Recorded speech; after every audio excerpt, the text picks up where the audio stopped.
जी हाँ, आशूरा का दिन ये बड़ा मुक़द्दस दिन है। लेकिन ये बात भी अपने जहन में रखें, बाज़ लोग ये समझते हैं कि आशूरा का दिन मुक़द्दस इसलिए है कि इस दिन हज़रत हुसैन रज़ी अल्लाह ताला अन्हु की शहादत का वाक़या रुनुमा हुआ है, पेश आया है।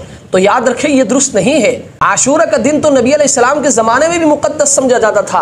आप अलैहिस्सलाम ने इसके लिए अहकामात बयान फरमाए हैं और कुरान करीम ने भी इसके हुर्मत का ऐलान फरमाया है। और हज़रत हुसैन रज़ी अल्लाह ताला अन्हु की शहादत का वाक़या तो नबी अलैहिस्सलाम के दुनिया से जाने के तकरीबन 60 साल के बाद पेश आया है। लिहाजा ये कहना कि आशूरा का दिन मुक़द्दस इसलिए है कि इस दिन हज़रत हुसैन रज़ी अल्लाह ताला अन्हु की शहादत का वाक़या पेश आया है, ये दुरुस्त नहीं है।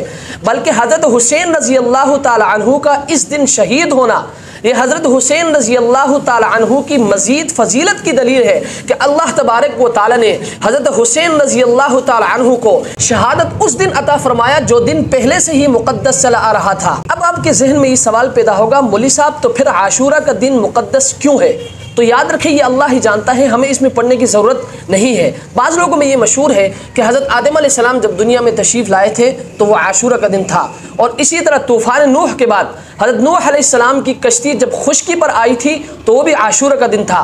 और हज़रत इब्राहीम अलैहिस्सलाम को जब आग में डाला था और अल्लाह तबारक व तआला ने उस आग को हज़रत इब्राहीम अलैहिस्सलाम के लिए गुलजार बनाया था तो वो भी आशूरा का दिन था। तो बाज़ लोग ये कहते हैं कि क़यामत भी आशूरा के दिन ही कायम होगी। तो याद रखिए, ये सारी चीज़ें लोगों में मशहूर हैं, इनकी कोई असल और बुनियाद नहीं है। बहरहाल आशूरा का दिन बड़ा मुक़द्दस दिन है और नबी अलैहिस्सलाम के ज़माने में भी इस दिन को मुक़द्दस समझा जाता था।